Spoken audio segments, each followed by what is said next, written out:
Christmas రాగానే మనకు గుర్తొచ్చేది రెండు ఊర్ల పేర్లు. ఒకటి నజరేతు, రెండు బెత్లెహేము.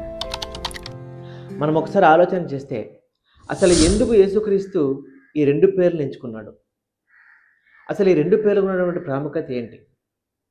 మనం యేసుక్రీస్తు గారి పుట్టుక నుంచి మరణం వరకు ప్రతిదీ కూడా చాలా క్షుణ్ణంగా పరిశీలిస్తే చాలా కొత్త కొత్త విషయాలు మనకు అర్థమవుతాయి.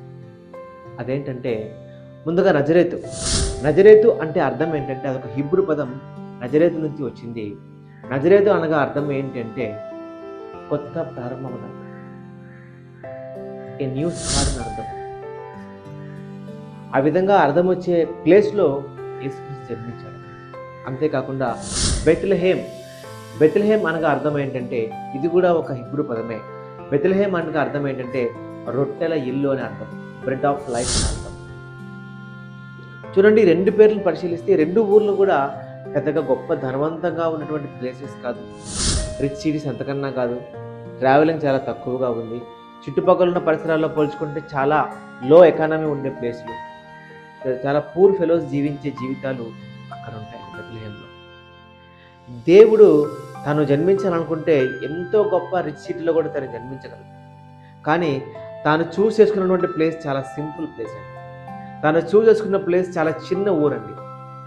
అలాంటి ఊర్లో ఆయన జనాన్ని మనం గమనిస్తే ఆయన ఎక్కడా కూడా గవర్నమెంట్ హాస్పిటల్లో కూడా ప్లేస్ లేక ఆయన ఒక పశువుల పాకలో జన్మించాడు. అంటే చదవడానికి చాలా సింపుల్గా ఉన్నప్పటికీ పశువుల పాకలో మనం అట్లీస్ట్ కూర్చోలేం కాసేపు. పశువుల పాకలో ఉండే స్మెల్ కావచ్చు, ఇంకోటి కావచ్చు, మనకు చాలా అనీజీగా ఉంటుంది. కానీ దేవుడు తాను జన్మించడానికి ఎంచుకున్నటువంటి ప్రదేశం ఒక మారుమూల గ్రామం, ఒక పశువుల పాక. సో ఆయన పుట్టినటువంటి ఆ యొక్క నజరేతు అనే ఊరు కొత్త ప్రారంభానికి అర్థం. దీని కనుక మన జీవితాల్లో మనం అప్లై చేసుకుంటే అర్థం ఏంటంటే దేవుడు ఎప్పుడూ కూడా తాను చాలా చిన్నదాన్ని ఎంచుకున్నాడు, చెడిపోయిన దాన్ని ఎంచుకున్నాడు. ఆ చెడిపోయిన దానిని ఆయన కొత్తగా బాగు చేయడానికి ఎంచుకున్నాడు, దానిని ప్రపంచానికి తెలియజేయడానికి ఎంచుకున్నాడు. చూడండి, బెత్లెహేముని యేసుక్రీస్తు పుట్టక ముందు ఎవరికీ తెలియదు. నజరేతు చాలామందికి తెలియదు, ఎందుకంటే అంత గొప్ప ప్రదేశాలు అయితే కాదు.